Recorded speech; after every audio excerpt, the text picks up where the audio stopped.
Chers anciens combattants et porte-drapeaux, mesdames et messieurs les présidents et responsables d'associations, chers Coutrillonnes, chers Coutrillons. En raison du contexte sanitaire, nous nous sommes vus dans l'obligation de devoir restreindre la traditionnelle cérémonie d'hommage du 11 novembre, à laquelle vous n'avez malheureusement pas pu assister cet après-midi. J'ai donc souhaité prendre la parole afin de m'adresser directement à vous et vous faire partager ces quelques mots. Le 11 novembre 1918, il y a 102 ans, près de la gare de Rotonde, non loin de la forêt de Compiègne, était signé l'armistice mettant fin à la Première Guerre mondiale. En France, nous déplorions 1 700 000 morts, ce qui, proportionnellement à sa population, en fait le deuxième pays où les pertes ont été les plus élevées. 255 000 personnes disparues, 4 266 000 personnes blessées. Notre République n'oublie pas celles et ceux qui sont morts pour elle. Elle n'oublie aucun de ses enfants. Il en est de notre devoir et de notre responsabilité. Continuons d'honorer nos héros parce qu'ils ont, par le sacrifice de leur vie, un droit sur la nôtre. Ces soldats, ces civils, se sont battus corps et âme et sont morts pour la France, pour la paix et pour notre liberté.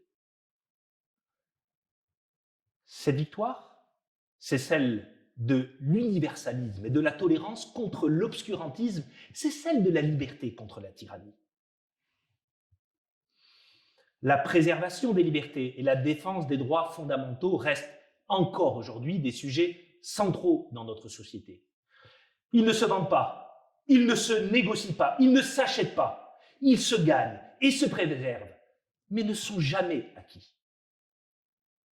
La préservation des libertés sous toutes ses formes est une conquête du quotidien et toute restriction doit être non seulement justifiée, nécessaire, mais également rigoureusement proportionnée à l'intérêt public. Qu'elle sert, et ce, peu importe les circonstances et le contexte. Plus que jamais, la défense de ces valeurs doit être une priorité et nous devons, citoyens français et citoyens du monde, nous attacher à ne pas laisser cet objectif lettre morte afin que continue, mais vraiment continue, de brûler les flammes de la liberté.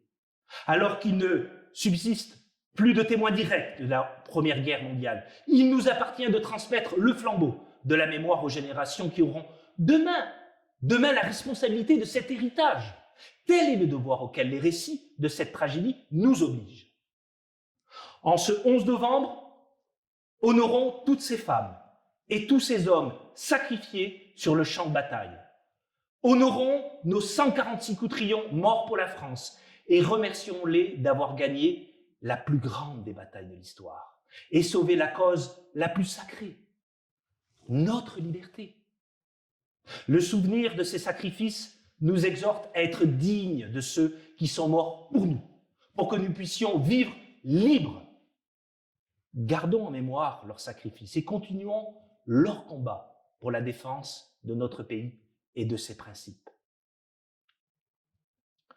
Ne vivons pas dans une période omnibulée par le présent, par un présent qui oublie rapidement le passé et n'anticipe plus l'avenir afin d'empêcher que se répètent demain les tragédies d'hier.